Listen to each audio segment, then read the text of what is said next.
So if you guys have joined us in the past, this is going to operate just a little bit differently than, kind of differently, but not really, because all of our elevates are typically filled with experts who can come in and chat with everyone and answer your questions. But this time we wanted to make it a little bit more focused around you all.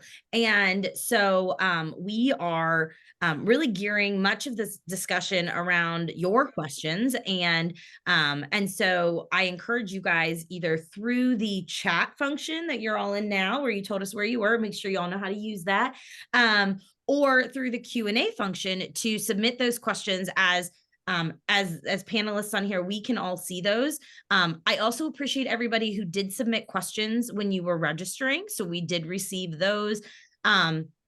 We're going to try to get through as many of those as we can. There were a lot.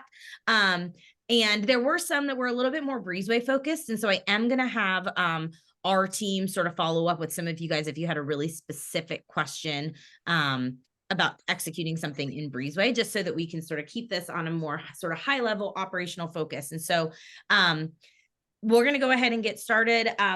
For folks who don't know me, my name is Corinne Oki. I am our VP of Community and Engagement here at Breezeway, and I have the unique and distinct pleasure of hosting our Elevate webinars every month. And so it's always fun to get to chat with you all and share some insights and some knowledge through our panelists with you. So thank you for joining us. Thanks for taking some time out of your day. But you didn't come to hear me. You came to hear the other three people on this call with me.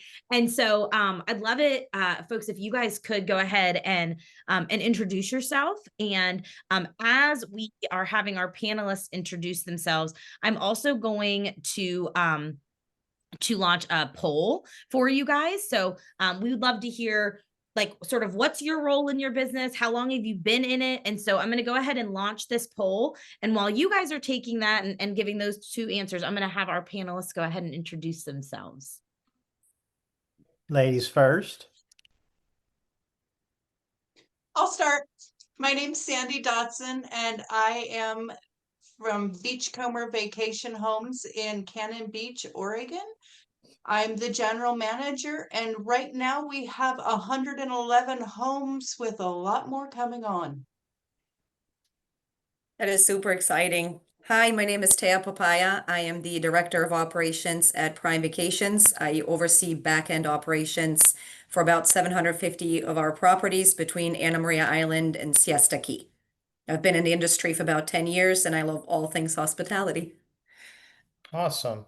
Well, my name is Sean Kemper. I'm the owner of ETS Solutions. I'm also the founder of the Drop and Go cleaning products. Hopefully some of you guys know the Drop and Go cleaning products and how they work. I've designed those specifically for our industry to help save with cleaning time. They are safe for choice chemicals through the EPA, so they're better for the environment. They're sustainable. But I've got about 20 years experience. We manufacture cleaning chemicals. I get out there in the field, always working with you guys to fix Blackfoot, to fix mold and mildew issues with bleach-free products. And we're just always innovating to bring you guys the best stuff out there. Love it. Yeah, I feel really appreciative of all of you guys who, all three of you who agreed to join this webinar. And when I started thinking about, okay, if we're going to talk about operations, who can kind of run the gamut and really address a lot of things that are going to be important for our attendees. And so I'm just so thrilled that you guys could all take some time to join with us today. I promise there's going to be a lot of takeaways. I bet you there'll be some products that are thrown out, some recommendations, some suggestions. So while you can write them all down, I will say, and I will probably get asked this question, and I will probably say it at least one more time. We are recording this. You will receive a copy of this recording either later today or tomorrow, and you are welcome to share it with your team. So let's go from there. So hey guys, we've got these polls going on, and I'm just sort of looking at these as we go. We've got a lot of operations directors joining us today. We've got some guest service folks.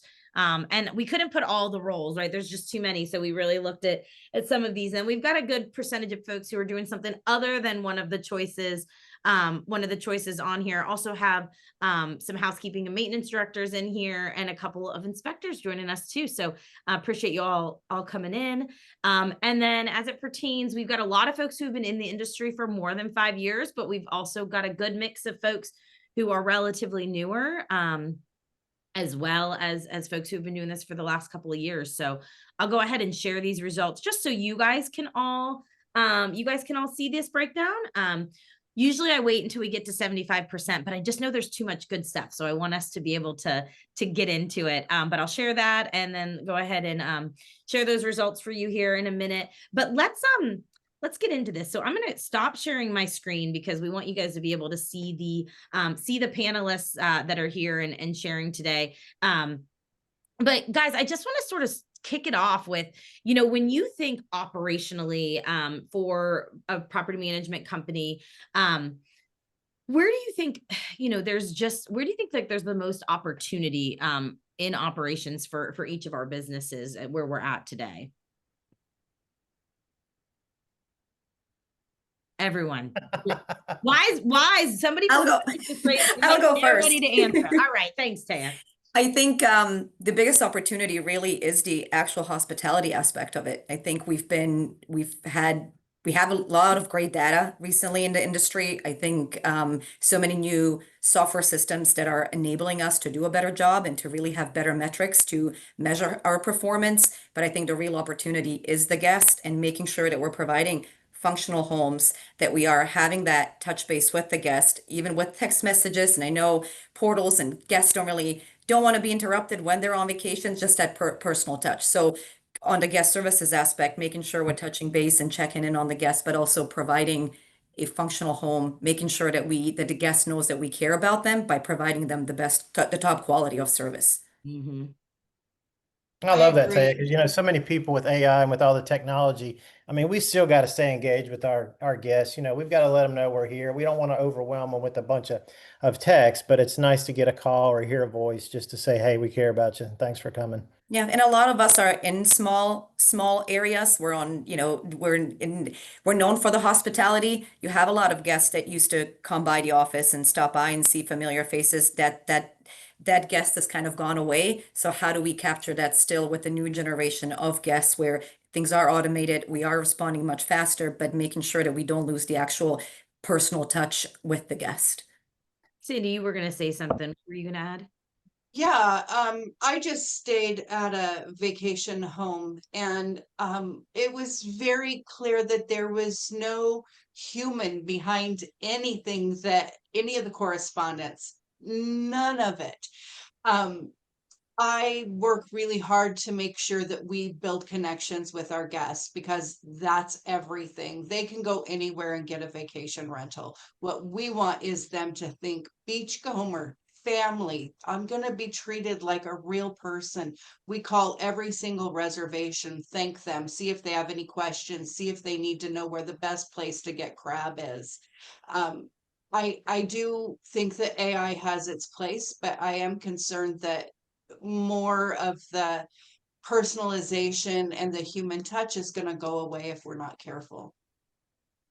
Well, I think it's so interesting. And I will say that, Taya, you're, kicking it off with like this opportunity for, delivering hospitality, I think is exactly sort of the same way that we think about it here, right? Because that is that experience, right? The ability to have that personal connection, the ability to kind of feel like and understand and know who I rented through is really important. But I think that for a lot of people, folks are so busy executing the work that needs to get done in order to deliver that great guest experience or in order to make sure that you have a clean home. And there's so many moving parts along the way that we're just getting by, right? And so we can't actually take that next level we can't actually take the next level to deliver that hospitality. And I feel like in our industry for the last few years, there's been so much conversation around unreasonable hospitality and how do we go above and beyond. And so I'm just so excited about the idea of,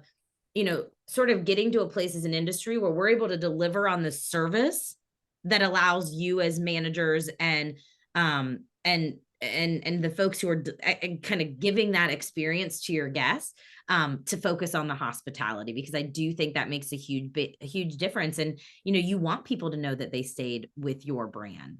And you want them to know when they come back to Cannon Beach that they stay with Beachcomber, or when they come to Anna Maria, they're booking with you guys at Prime. And so I think it's super, super helpful. I think if we, I want to go back just a little bit as we talk about like being able to deliver that hospitality. There's a lot that goes into operations. And I'm curious, from where you guys are sitting, what you've seen in the last maybe year or so, or last couple of years that has kind of allowed you to have some aha moments when it comes to like delivering the service so that you can focus on that hospitality.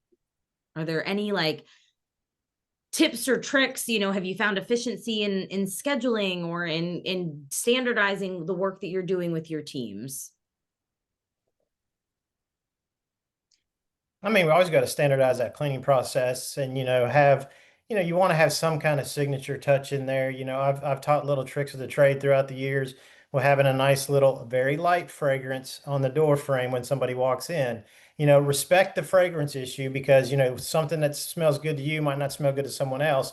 So I always just try to say, go on the lighter side of it. But when somebody walks through the front door, they get a nice little fragrance of something. It kind of puts their guard down. I kind of preach this throughout the years, but it puts their guard down so they're not nitpicking for hair and dust and everything like that. They're walking in on a good note. So, just having those processes with your operations team, your cleaning team, to have everything kind of very similar and have that SOP in good shape. I think too, the operational excellence isn't just about efficiency. It's about creating systems that enable your teams to follow the process to do their best work. So the making sure we have accountability, of course, but also that it's repetitive and they know exactly what the expectation is, I think goes a long way in addition to the SOPs. Oh God, yeah. Then they're confident, in their job. They're comfortable. They know what to do. Like you said, it becomes second nature, and it's a habit, and they just get in there and can get it done. Well, and I think Waiting for somebody to guess what they're supposed to do is a real setback in this business. yeah. Throws off the turnover time. And then to add to that, Sandy, as well, it's the why do we do it? I think sometimes when Yes. understanding the why, this is the checklist. We can follow the checklist, but when you understand why and when you share those real life moments, why a guest needs that done or how something can upset and affect a guest that might be minor to us because we are in the field and we see it day in, day out, but understanding what the impact is, it can really be a better teacher than any SOP. Yes. Heck yeah. I got a question for y'all too, Sandy and Taya. So how do you set your brand apart from when your guests come? So I know, Sandy, you said you got 111 properties. Taya, you got what, 300 or plus? Yes, 700, yes. Oh, wow, 700. So when they come in to stay with you, what is it that they're seeing that says, hey, this is company X? How do you, build that brand? So for us, besides the personalized phone call, making sure that they hear our name several times, we leave gifts for all of our guests. We have 2 coffee mugs that we leave that say Beachcomber Vacation Homes. Right now, they're really cute camping kind of mugs. We have a local coffee roaster that we work with called Sleepy Monk. We do a half pound of freshly roasted beans we get delivered once a week.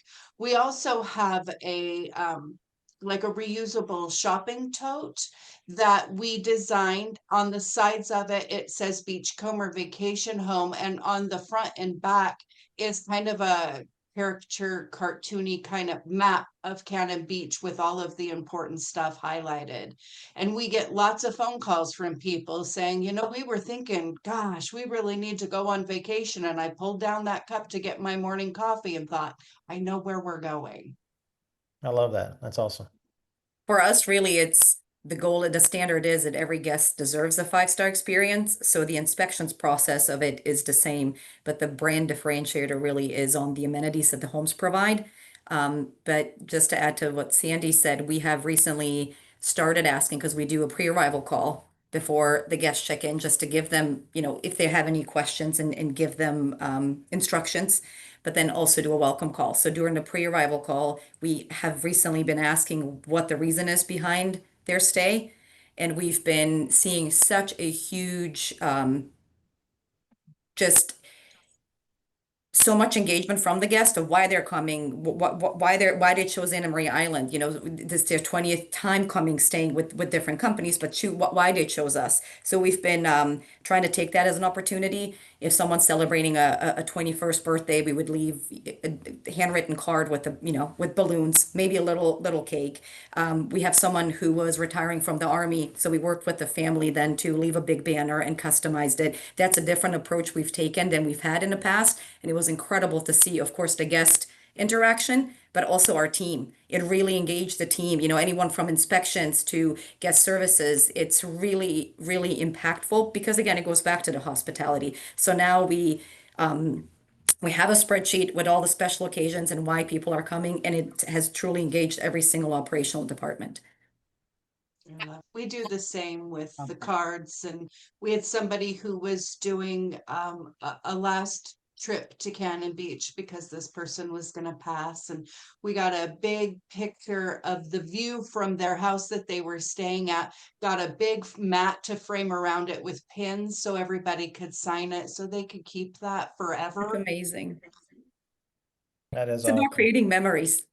Yes. It is. And I think, what I love about what all of you guys said is these are not like $100, $200, $300 like things that you're doing. These are a card. It's a, it's a balloon. It's a it's a whatever. It's your swag, right? There's a lot of things in here. We have tumblers and beach towels. We have somebody else does handwritten cards, birthday banners, all of that stuff.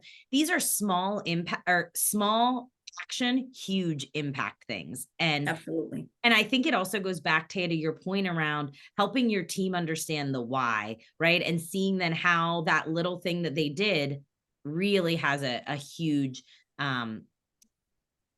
implication on sort of like them staying with you again. And I also love, Sandy, you said too, that like that bag that you do it's not Beachcomber. Your name's on it, but that's not what you're reminding them of. And so that's why people are keeping it and using it, which is really cool. When you guys talk about, Taya, you talked about operationalizing it, making sure your team knows what they're doing, and the why. I think that's so important. And so I'd love to sort of talk through a little bit about like, how do you go through the process of training and onboarding and helping people understand how impactful and important their job is to the overall success of your companies? I always, especially when we onboard inspectors, most of them are part-time or they're seasonal. I always say that the inspector is the most important employee in our company because they have the ability to make or break a stay. They have the ability to catch something before a guest or an owner arrives. If somebody had scheduled work before and maybe the owner didn't fail to tell us or forgot to tell us, it's our responsibility to, again, provide a functional home. They have the ability to catch it. So empowering them to know that you're not just going through that checklist. What you provide us with, the information matters, and making sure that they understand what happens after. If they create a task in Breezeway from their app, we make sure they know if it's a cleaning task, if it's a maintenance task, what is the lifespan of that task? Where does that go once you create it? We've through that and through these meetings and the onboarding process, we've really learned to how many inspectors, when we do engage them, they want to know then what happens after. So now we're having them, because in the app you can't see it, but if you use Breezeway IO, you're able to follow your task and see, okay, this got approved or this work is scheduled, and it's made a big difference because they know that what they're reporting is taken seriously and it matters. So by taking action, what they provide us with, us taking action and executing on the back end also shows us that their job matters. Right. So I think it's really important that every person in every position does somebody else's job for a day. It's so easy to sit in one spot and say, oh my gosh, why couldn't they get this done? Or they're really not doing that much. that opens everybody's eyes to how not only important everybody's job is, but how hard everybody's job is. I don't have a single person on my team who doesn't have a hard job. Every single one of us in every single position is valuable and important. And if you can dip your toes in what other people do, then you're more understanding, you're more able to help, you're more able to understand what the issues are and try to come up with solutions. That's great, Sandy. That's a I great heard some point. other companies do that. I mean, it gives everybody the perspective of, like you said, somebody can just laugh it off. Oh, that's no big deal. They're doing XYZ job. But until you all get into it and roll your sleeves up. And I love when I go out there in the field work and I see an owner maybe doing something in the house too. I mean, that says a lot about a company too, that everybody's kind of hands on and gets into it just to stay connected, stay engaged. Yeah, I think what's that saying? Like, I'd never asked somebody to do, I'd never asked somebody to do a job I haven't done at least one time myself, right? Like, there's a Yes. lot more perspective when you do that, and a lot more grace. If you have an inspector who's going out and something does get missed on a clean, right? Super easy to point fingers until you really understand what that looks like and how you can fix, how you can, not have that happen again.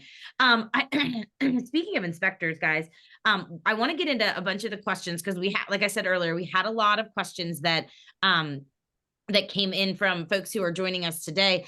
And one of them was around inspectors and sort of your process, for compensation and how you look at that. And is this are these in-house, are these hourly? Are people being paid by the inspection, like by property? How do you handle like those types of things with your inspector today at your businesses? What's the industry standard? So for us, our inspectors are hourly. I can't imagine doing it per property with our scenario, but I do imagine if you had condos or that kind of thing where everything is all grouped together. And they are part of our staff. I know some people hire external help for that, but they're directly through us. Wages are anywhere between 17 and 23 an Yeah. hour. And I think it's interesting though that you, to your point, right? Because we talk a lot about piece rate versus, hourly when it comes to cleaning. But, I think that question is just like, what are we sort of seeing across the board from from an inspector perspective? Is that handled the same? So you guys are hourly. Taya, are you guys also hourly? Hourly as well, yes. Majority of them are part-time because our majority of our check-ins are on the weekends, but we do have full-time inspectors as well. Love that. Another thing, we talked a little bit about like how the inspectors can sort of make or break a guest stay, but I want to talk a little bit about communication between your field staff and your leadership teams. And I'm curious if you guys can share a little bit about, either through your internal companies, sort of how you sort of set the tone and the guidance for your team on how they're communicating, what they're communicating, what gets escalated, what's a phone call, what can go through as a reported issue. Is everything a reported issue? Like, how does that work for you guys? For communication from folks who are out in a property. For us, everything's mainly a reported issue. We heavily rely on Breezeway, and we have staff in the office that is monitoring the comments and the inspections as they're getting completed. We do have a Teams chat as well. So if it is something urgent where, the door lock's not working, so it's preventing them from being more efficient, they can either Teams in or call, but majority, all of it it lives in Breezeway. We're the same. Yeah. Breezeway. If it's an emergency, they'll call or send us a message through Rubaru. But everything we have goes through Breezeway. I just had a question about how many people are monitoring in real life. It depends. Sometimes we're so busy in office that we use the office team, not in office, in season, that we use the office team as inspections as well. But most of the time, 3 to 4. Because we will very easily have 300 to 400 turns in season on a Saturday, so we have to have the manpower to monitor them. I love And this. for us, we have one person dedicated to paying attention to that. We have a backup on her days off. But really, we're all in it. We're all for one. Everybody hops in, does everything. And then same thing with maintenance. When the inspector creates a maintenance work order, if it's not just the actual inspections checklist, we have teams in the office in maintenance prioritizing those. You know, if it's a check-in, if it's an owner arrival, if it's getting close to check-in time and it's a bigger issue, so they do all of the troubleshooting on the back end again through Breezeway.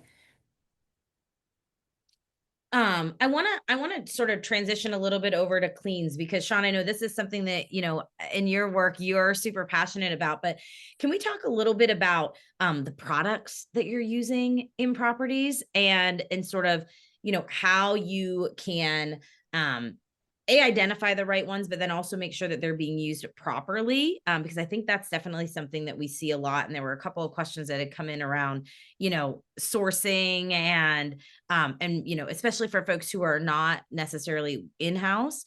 So can you chat a little bit about that? Yeah, I mean, there's so many, you know, recommendations you can go with out there. There's local janitorial supply houses that have products. Obviously, you got somebody like me that's really deep into the industry, and you can always reach me, you know, ask questions. We design the chemicals, we test these chemicals that we have. The drop and go are phenomenal. I always try to, one thing in my career with you guys, vacation rental companies, and even cleaning professionals, I do janitorial stuff as well, is to lighten the load. I go out there so many times when I'm doing consulting and training, and there's like 10 different products, 8 different products, and I always try to help to eliminate 2 3 and narrow it down. You know, I'll go into the warehouses when I do inventory control, and I'll see a bottle of peroxide, a bottle maybe rubbing alcohol, maybe a peroxide based cleaning product, and I'm like, you know, you can eliminate 3 or 4 products down into one, which would save you a ton of money. And then I just keep looking for different ways. But you know, you need a bathroom cleaner, you need your disinfectant, you need a multi-surface product. I love our bacteria-based product, Chemzyme, that so many people use for breaking down shrimp and fish odors, garbage disposal odors. It's safe on the upholstery where somebody spilled food, or somebody might have been sweaty, or maybe somebody had an accident on it. You know, those good bacteria-based products are really good for those type of organic stains. We stay away from bleach. We try to bring in, which I know most of y'all do, as I'm out there in the field, and recently at VRMA International, people, you know, we trying to get away from bleach, but we still want to kill that mold and mildew. So, you know, there's a lot of good chemistry out there, and there's a lot of people that can help you. So, I mean, you know, always lean on us, and you know, VRHP is phenomenal as well. We try to provide these sources for you to help out. Absolutely.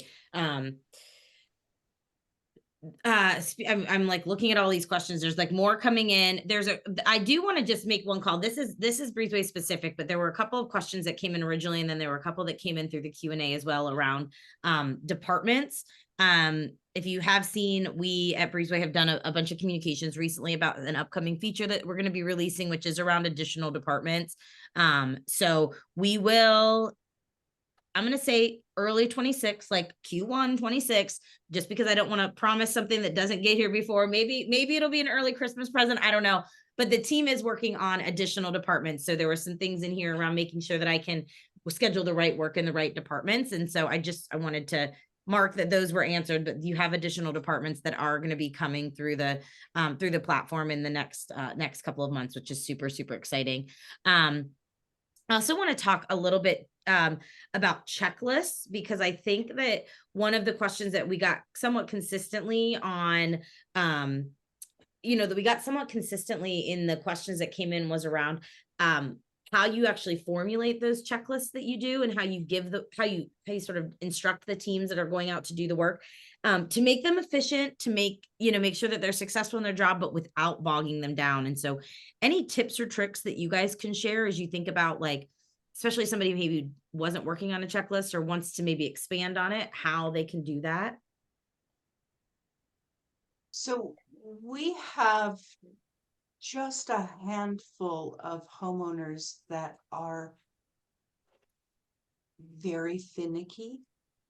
I'm sure you're the only one, Sandy. I know it's just me. Even one, she has bookshelves, and she called and was almost in tears. She was so upset because a child's book was put with adult books. You don't mean adult books. And so we do have a couple that our basic checklist is not going to work for. You put the corner of the blanket in the wrong spot. And we found taking pictures of exactly how they want it with close-ups of the things that they want, putting it in a binder and making sure it's in the inspector's car or the housekeeper's car. So we can meet their expectations. Other houses, we have a checklist that the people who have been doing this forever came up with from start to finish, how to walk through the house and get everything done in a timely manner. But you really need to be super protective of these homeowners that want things very set ways, and making sure that you have the same housekeepers and the same inspectors as much as you can go to the same houses so they can walk in and say, oh, that coffee mug doesn't belong here. I think that that's really important. Yeah. We try to make sure that we've changed our checklist a million times, even if the same items are on the list. We've gotten it to a point where it just flows. We've also numbered every bedroom. So then when inspectors are reporting items, they can say bedroom number 1, TV is not working, rather than trying to say the master bedroom, southeast on the 3rd. It just, that part makes it easier. But same thing with owners that are, like Sandy said, finicky, which is a great word. We do have owners that are very particular, or high-end homes where we want to make sure nothing goes missing. So we use reference pictures in Breezeway. I've found that throughout the years having a binder works, but the binder gets misplaced and people rush through it when it's right in front of you, and you're making sure that, okay, this vase is meant to be on this shelf and the flower pot goes here. It gives it that extra attention to detail, and it makes also owner arrivals much easier, because those owners, for those owners, it does take much longer. So making sure that we're keeping a tab on it on a weekly basis on each arrival makes it a lot more efficient. And somebody came in here, somebody's in the chat. I know you guys can all see the chat, but I know everybody's not reading it because you're so enthralled in listening to what Sean and Sandy and Taya are sharing. But I thought this was really interesting, and I've heard this before, and I'm curious. There are a number of companies out there, and this particular person is sharing that they do it as well. Like, they've asked their owners to set up the properties in the way that they want to be, so that they can deliver on it. And then, in a year, when they are like, well, this isn't the way I want it, it's like, oh, okay, well, we were working off of how you told us you wanted it last year. Let's go ahead and update that. And so that's a really great way to engage with those owners who do have really particular requests or needs. I think that would be a really good one. So I'd love that was shared in there. And I think, the point on reference photos is obviously a huge one. And also having your team take those photos, really, really powerful while they're there in the properties. We're going to kind of skip around because we've got a bunch of questions. I want to kind of go, I was going to ask one, but I just remembered something that we sort of touched on a little bit too, as we're talking about owners. One of the questions that came in was, we need to improve the communication with our owners in terms of reporting information to them when we do work in their properties. And so there was a question around how you guys are doing that today, how you're sort of sharing that information with your homeowners about the work you're doing in the properties, since we're talking about those homeowners right now. So for us, when we're onboarding homes, I'm asking the owners questions. How much do you want to be involved? We have some owners who say, if it's under $500, I don't care. Take care of it. I have my own job. You just take care of it. Other homeowners want to know when we change the batteries in the remote controls. So starting with that communication and finding out really what they want to be a part of and what they just don't care about is huge. a couple years ago, we started a homeowner email. So it's the homeowner at beachcombervacationhomes.com. And that's where we do all of our communicating with the homeowners. And that eliminated a lot. Like the homeowners before were like, well, do I reach out to reservations if I want to make a owner stay? If I have a question, who am I? All these different people in different departments that you have to reach out to for different things. We streamlined it into just one spot. And that was a real game changer for us. Love that. So we have property success managers, and we have a designated amount of owners per property success manager that basically is one point of contact. So the property success manager really serves as a liaison between the owner and the company. So all operational departments, if there are questions from owners or if we're scheduling any work, it all funnels through the property success manager. So we're able to like Sandy said, it's not going to reservations for a maintenance issue and streamlines the communication. We have about 50, between 50 and 60. Sorry, I just saw the Yeah, question. I was gonna ask you. I was like, I know we're gonna get asked how many homes do those property success managers? Yes, we oversee? found that any more than that, because they are, again, a liaison between the companies. So regardless if it's a maintenance or an inspection question, or if it's marketing and revenue, or if it's an accounting issue, it all goes through that one person. So like Sandy mentioned, again, some owners want to know every little aspect of the process or anything that happens in their home, where others are completely hands off, and it is more of an investment property. So we try to gauge it, make sure that the property success manager doesn't have all one type of owner, and then we give it a good mix to set them up for success. Yeah, exactly. And I will do a shameless plug. We did, if folks are on and they are Breezeway clients and you haven't checked out, we did just recently release some owner reporting functionality, and then we just did another update to it where you can automate the information that you share with your homeowners based off of the work that you're doing in the property. So if you're not familiar with that, I would highly encourage you to check that out. That might be a good solution also for communicating. But I think to the point that you guys have all made, it's about like setting the right expectations, understanding what that working relationship looks like, and when you need to get those folks back involved. And you can show the owner as well through that report how many times you're actually in the home. When you pull the report and you see, regardless if it's inspections, if it's myself, maintenance, how many times we actually touch their property. It also helps with the nickel and diming question at the end of the owner statements, when you do have obviously items that you charge for, but when you can correlate to how many times you've been in a property and they weren't charged, it's really, really beneficial. Yep, perfect. Sean, I want to come to you because we talked about this before we opened the webinar up.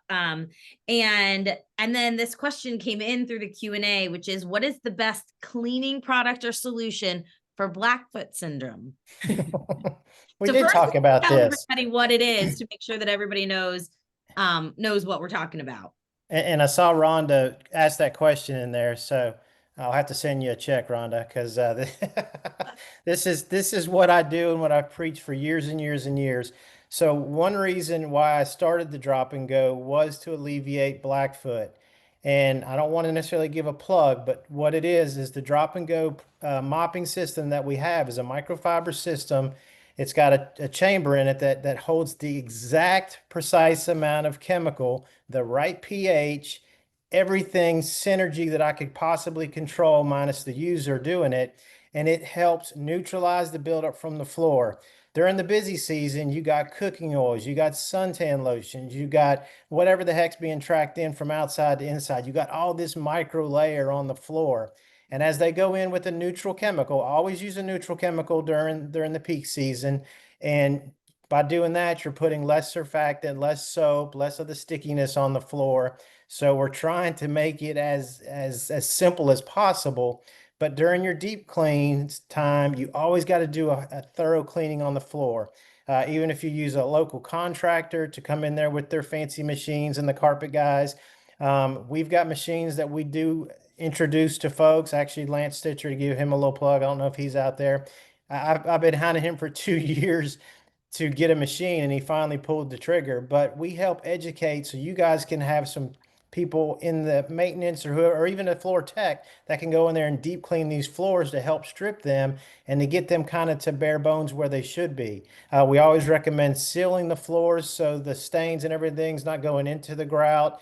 And if you got porous stones like a travertine or a natural stone, those always have to be sealed so you don't, more of the stuff is on the surface versus penetrating the stone. So please reach out. I've got all kinds of answers and studies and tests. I mean, the Blackfoot is a real thing. It's when you walk on your property floor with socks or a baby crawls across the floor and they look in their elbows or knees and they're black. You know, even though somebody just mopped, there's always a micro layer of chemical, of some kind of soil load that's on there. So we've got to totally strip that and get it back to normal. Okay, I'm off my soapbox. Thank I you. love it. Well, I actually said to Sean, did somebody, did somebody you know? And he said, I did not ask them to say that question. I was like, I am so excited because Sean, when I first heard you talk about this, I was like, I know that. I've experienced that. And and you as a guest, right? You're like, ooh, this property's disgusting.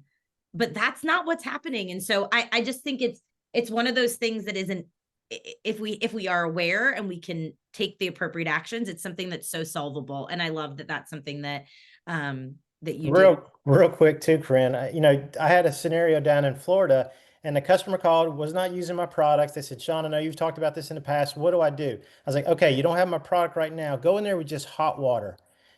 Just go in there with hot water. You probably got a lot of soap buildup, something else on there. So I said, do that for a couple weeks and then let's get you on some right chemistry and then we'll resolve the issue. So they went in there for a week or so with just hot water, sent me a text, hey, it's working. We're not getting the complaints anymore. I could tell with a white cloth or a paper towel, there's not buildup on there. I was like, perfect. You got it where you need it. Now let's get the right chemistry moving forward to help with the cooking oils and all the other soil loads that are going to get on the floor that water won't be able to get up.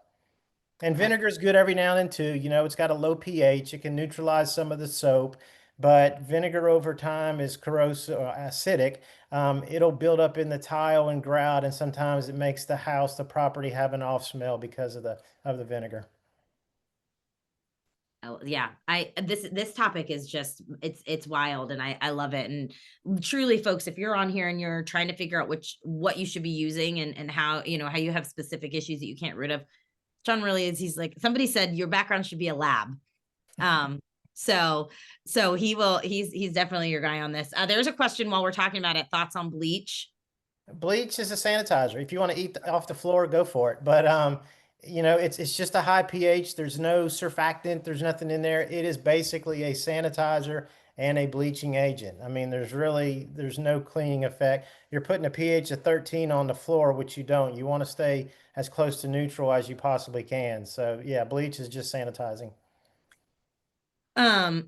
There was something in the chat and I was going back to when we were talking about owners. And there was actually a question that came through, but I want to make sure Sandy and Taya, are either of you guys using tags? I think Taya, you guys might be in Breezeway. Yes. Sandy, are you guys using tags? Okay. Yes. So the question that came in was, how are people using tags to your advantage within the platform? And the reason that I was probably not going to ask that question, but the reason that I brought it up is because if y'all look in the webinar chat, you're going to see a gentleman named Ben who talked about how they use tags to sort of segment their homeowners and how they're using tags, based off of a number scale on sort of what the expectation of those owners are. So sort of going back to that conversation about what's the owner's expectation? Do they want to know when a light bulb gets changed? Do they just want to know when it's $500? And so I thought that was a really creative way. So I wanted to point you all out, take a look at what Ben shared in the chat. But also I figured might as well just ask that question because I do think there's some really great operational efficiency stuff that we can find and sort of, talk about with tags. So curious how you guys are using those. So for us, just operationally, when we're sending a maintenance tech to a property where the owner doesn't want us in to they don't want to be notified if we're changing out a light bulb, we use Breezeway, but instead of a tag, we use the little asterisk sign in front of the property. So it just gives us a heads up. We got to check the profile to see, okay, you need to stop, read the notes. Which part of the operation does the owner have a requirement? Is it, do they have their own handyman? Do they have a preferred vendor? Is anything under $250, $500? So that's where that lives. But we really use tags for our operational departments with housekeeping and maintenance, and inspections mainly to identify, to pull reports. So for inspections, for example, we use it as a training purpose when a maintenance task is created and let's say the inspector says the TV's not working, but it turns out that it's just not plugged in. And we notice that it's a repetitive problem. We have an ISRX tag. So then the inspections manager pulls it, sees who is reporting the issues, and then we have the training with that particular inspector rather than addressing it as a whole. Because we've noticed that anytime you address issues as a whole for the team, people don't think it pertains to them, or it is a more, it's just on an individual basis. So we use the task tags quite heavily to gauge reports and training for maintenance. How many monthly maintenances we completed? How many vendor issues have we had where really the need to send a vendor out and then also be able to minimize it down to the maintenance technician? And is it a training opportunity? Recleans, how many check-ins did we have versus how many recleans did we have? Is it floors? Is it a whole reclean? We're able to then send that report off to the cleaner weekly and make sure that they're aware, they have a report of how they're doing. So we really use it heavily for reporting purposes. Amazing. Sandy, how are you guys doing it? Well, I'm just busy here writing down all these notes because this is the best ideas I've seen in a long, long time. We use it very basically. We're not going to now. Thank you, everybody. Fantastic. Yeah, there's some good stuff in here. Ralph. Hey, Ralph. Ralph and I just had the chance to meet when I was down in Santa Rosa this week. But he says they use it to identify which properties require a ladder for air filters, which is a great idea. I know. All right, I saw there was a question around some products. So guys, if you didn't see it, actually, Sean, I think your link just went to hosts and panelists. So I'm going to share it with everyone. Sean dropped the link to his site, which will give us the, which you all should see if you look in the chat. If you want to look and see about any specific products. And I'll also make sure to put his contact information in here as well. So everybody can see that. Another task tags for auto assigning specific tasks to the right people. That's another really great one. Thanks, Alex. Let's talk a little bit. We have about 10 more minutes. Guys, if you have more questions, let me just make sure. I want to ask this one because it came up a bunch, and then I'm going to go back through some of these other questions. But supply and inventory management. What are we doing there? That came up probably 6 times in the questions that came in. What are y'all doing? Sean, what are you seeing with your clients? Well, I mean, it's hard to track inventory, and then again, it's education there too, because like I talked about the various products of somebody just getting the brown bottle of peroxide, the rubbing alcohol for some stains and things like that. Then you got your carpet products. So there are so many things. So it's just understanding the chemistry and the types of products. Read the label. You might be able to narrow down some things on your own. If you got repetitive products. But I mean, I know Breezeway's got the software in there to do inventory. Yes, it's time consuming at first, but I think if you put those in, I guess, do you even have QR codes or barcodes that they can scan? Is that a thing yet? We don't have codes in our platform, no. Okay. But I know that some people are definitely doing that. Yeah, I mean, there's ways to log it in there, and then you get your inventory list of what you guys know that works, and hire some consulting or reach out and do some extra training and education, because you can limit a lot of inventory, and then work with your local maybe janitorial guy, your supply who does paper and other products for you. Sometimes those guys can be pretty sharp too and help you with that. Awesome. How are you guys tracking that in your businesses? From an inventory perspective, Tara, Sandy, anything you guys want to add on there? We're using a Breezeway for, so go ahead, Sandy. No, you. No, you. No, I'm waiting. Okay. We use Breezeway in our Siesta instance. We haven't streamlined inventory process just yet. We do use it. We're testing it out, but the Anna Maria instance is very manual for right now on how to pull inventory, that is. For us too. We do use Breezeway. We have our set people who look and say, okay, we're running low on this. We grew quickly. We went from a small amount of homes to not a small amount pretty fast. So we're still catching up and learning a lot of trial and some error, but we're getting there. Yeah. One thing I would say when from an inventory and supplies perspective, I think one thing that's really helpful that I've seen a lot of clients do is make sure that that you're taking some of the burden off the folks out in the field whenever you can, right? If you're asking them to tell you everything that they use, when you know that, like, if we're thinking about like reusables or consumables, right? Like, I know that on a departure clean, we're going to restock A, B, and C in this property, right? Like, let's put that out for the person so that I can say, actually, I didn't use 6, I used 4. Let's make their job a bit easier versus having to put all of that in. So a lot of folks we're seeing use the cost and supplies feature at the property level and associating those supplies with specific properties and specific types of tasks. And then I think we're seeing a lot more adoption because, Sean, you said it earlier, right? Some of this stuff is pretty rigorous to set up because there's a lot of nuance and there's a lot of differences between different types of tasks.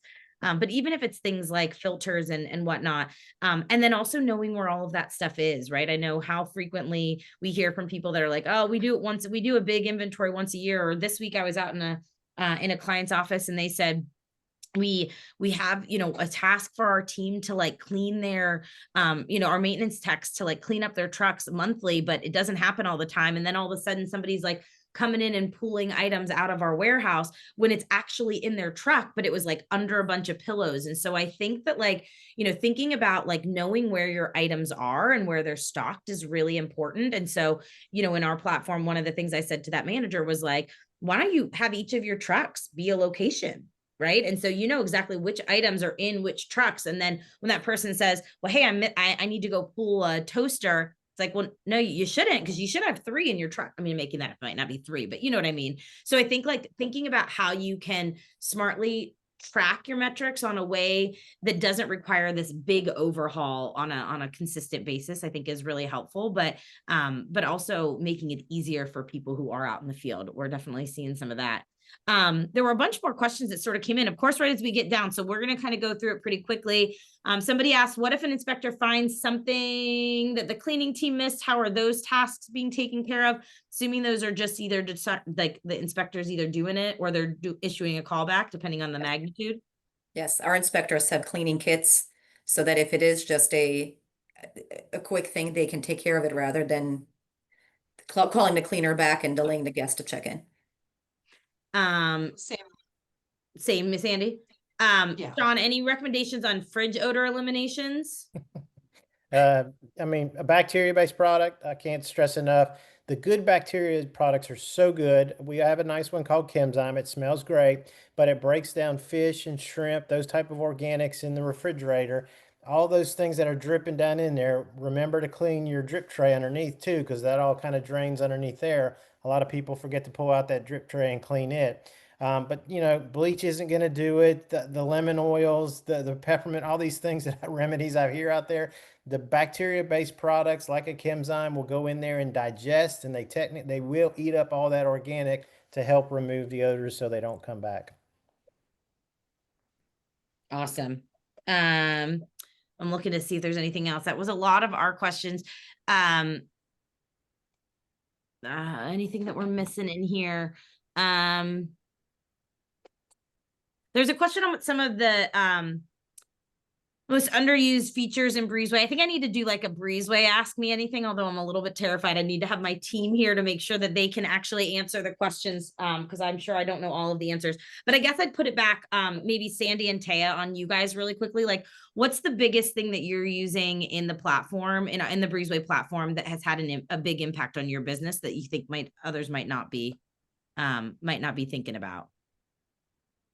I think the profile, we just recently standardized the way our profiles look, and it's made it so much easier for anyone and everyone, whether it's out in the field or in the office, to find information needed.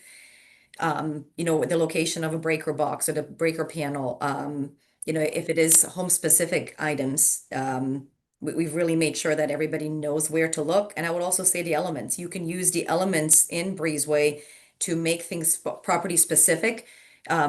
Picture references to make a checklist property specific takes much longer time than just to upload the pictures reference in elements. So I think anything exterior, interior to utilize that feature.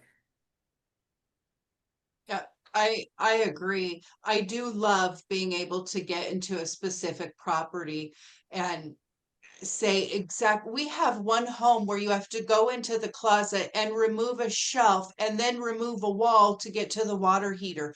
If there was an emergency, we would never find it if we didn't have all that information in Breezeway. I love that. Okay, so that's the same thing. Sean, now everybody's coming out of the woodwork. They want to know what all the best I products. love all the cleaning product questions. So I'm gonna say for specific cleaning suggestions, Sean is your man. He is gonna be able to tell you all the things. I'm gonna put his in the chat, his contact information in there. And then Sean, you wanna drop in the drop and go site again, just so people can see that. I know we already put it in there, but definitely reach out. I don't want to ask all of the individuals because we are out of time. I know someone said we should do this every month. We could do it every week and we would still not cover all of the things. I think this is such a incredibly important part of our business. And the work that you guys are doing and everybody who's on this call and all of these questions are things that we all need to hear on a regular basis. And so thank you for taking the time to join us today. Sandy, Taya, Sean, super insightful. I know everybody left with things. I have 2 pages of notes of things that you guys said that I wrote down. And so really appreciate you all taking the time to join us today. We do have our next Elevate webinar coming up in November. And so we will, I'm sure, be sending the link out for that as well for folks to join. But if there are questions that you asked that we didn't get to, a lot of those did go to, or they will go to our client success and support teams. And you should be hearing from some of those specifically if they're Breezeway related. But before we head out, we have 2 minutes. Sean, Sandy, Taya, anything that we didn't cover that you want to make sure we hit?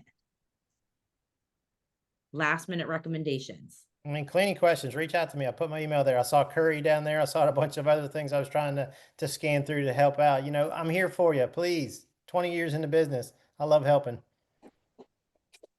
We're lucky. We are truly very lucky to have somebody who's committed to this industry with this type of information. So I just want to say thank you. I learned a lot. Good. I'm glad to hear it. Well, everybody have a fantastic pre-Halloween Eve if you celebrate, and enjoy the rest of your week. I hope you all have wonderful weekends and great winter seasons. I know a lot of people on here are kind of going into a little bit of a quiet time, and they're now sort of getting to evaluate how they're doing things. And so I think this type of a topic really came at a really good time. So appreciate y'all for being here. Thank you, Corinne. Thank you so much, Corinne. All right. We'll see y'all soon next month. Bye, guys. Bye.